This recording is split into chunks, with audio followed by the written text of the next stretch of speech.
The candidates for this evening running for the Senate are John Kavanaugh, Republican, and Paula Pennypacker, Democrat.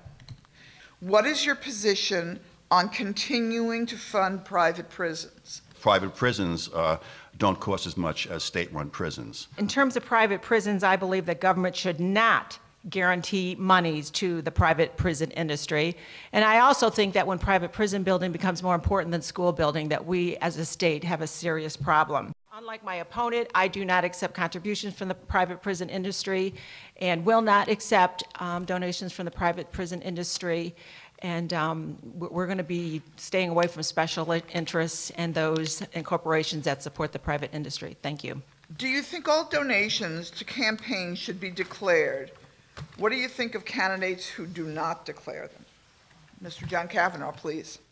I totally oppose that. In fact, you might call me a victim because in my primary race, I had a number of outside groups that spent a fortune issuing very, very vile attack ads against me. John Kavanaugh's at the center of it all. He supported SB 1062, a black eye on our state, tried to give nearly $1 million to his private prison friends instead of education. His ideas are so extreme, they embarrass Arizona.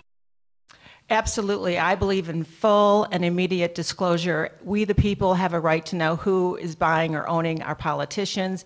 It's remarkable to hear them now talk against dark money because when they had an opportunity to serve in the legislature and do something about it, all we heard was crickets. Transparency is key.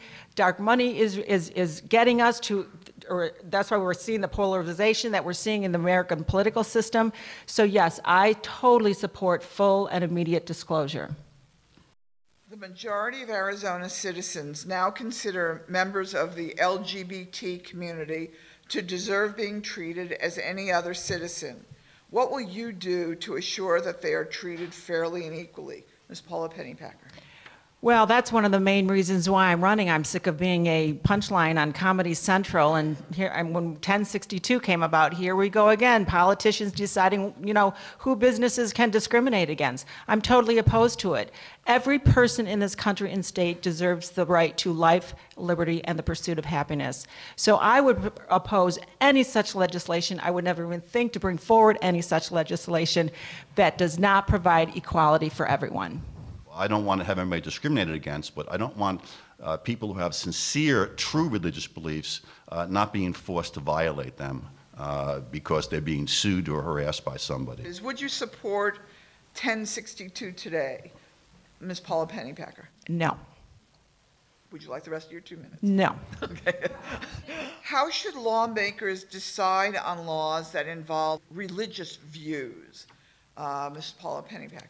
They shouldn't. It shouldn't even be involved in the process. As discussed with some of these questions, we have bigger fish to fry. I believe in the separation of church and state. That was put in place for a very good reason. And for that, I think religion has no place in the body politic, and that we need to focus on jobs, jobs, and jobs. Religion does have a part in government. I mean, we open government meetings with prayer. Much of our law, much of our society is based upon religious ethics. This, again, is a very serious symptom of what happens when we turn our eyes away from our government. The arrogance of one-party rule is absolutely stunning, so that they can hold bills to their liking. They can just disregard bills if they don't want to. We need to balance out our state government so that all voices are heard down in the Capitol. And I can assure you, if elected and honored to serve, I will be the senator for all the people, not just the ideological radical base that my opponent is supported by. We need to restore balance to our government.